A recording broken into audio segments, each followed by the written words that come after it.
Now, I love a good homemade hummus, but I don't love it enough to soak my chickpeas for 24 hours or to peel off the chickpea skins. There's just too many really good pre-made hummus options available at the grocery store these days. So if I am gonna make hummus from scratch, I need it to be fast, I need it to be easy, and of course, it's gonna be delicious. So this is my go-to 5-minute hummus recipe with fresh garlic and tahini, and you can enjoy it as a dip, as a spread, as a snack, and all you need are 6 everyday ingredients and 5 minutes of your time to make it. Now, because I really love fresh garlic in my hummus, I always start with 2 small cloves or 1 fat clove of garlic right in my food processor, and I just whirl that back and forth until it's finely minced, just like this. Now, quick side note, if you are in the market for a mini food processor, which is a kitchen tool I use all of the time, I highly recommend that you look for a 4-cup mini processor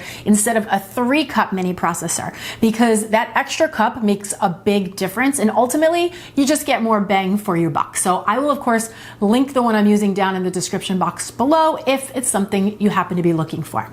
Now, next into the food processor, we're gonna be adding our garbanzo beans, aka our chickpeas. These are the star of the show, and the secret to making very easy, fast, convenient hummus is to use canned chickpeas. So all I do is drain and rinse 1 15-ounce can of chickpeas, and then I add that right into the food processor along with my garlic.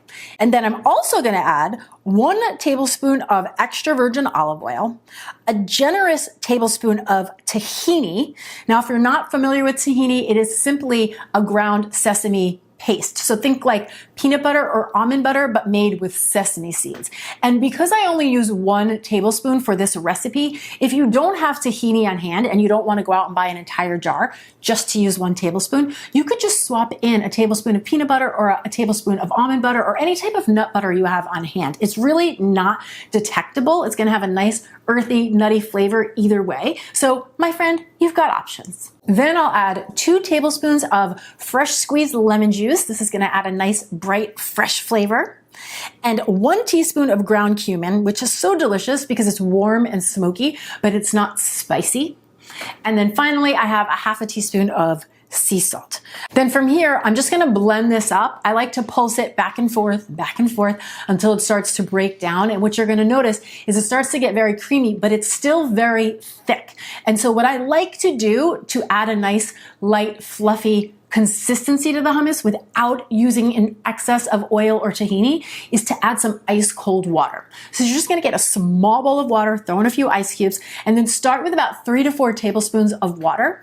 Blend that up. You'll see it starts to loosen the hummus up a bit. And then you're just going to observe and see where you want the consistency. If you want it a little bit thinner, add another tablespoon or 2 and just play with it until it's light and fluffy and exactly where you want it. This looks perfect. This is exactly the way I love my hummus. Now, if you were to serve this right away, you could just transfer this into a dish, and then you could top it with perhaps some sesame seeds, a little extra cumin, maybe an extra drizzle of extra virgin olive oil. But personally, I usually make this on the weekend, so we have it as a really easy, healthy snack to lean on throughout the week. So what I will do is I'll transfer this into an airtight container, and then we just keep this stored in the fridge, and it will happily last up to 5 days. And then throughout the week, you can either spread it on some toast, add it to a sandwich, or most often what we do is we just enjoy it with some raw vegetables or crackers.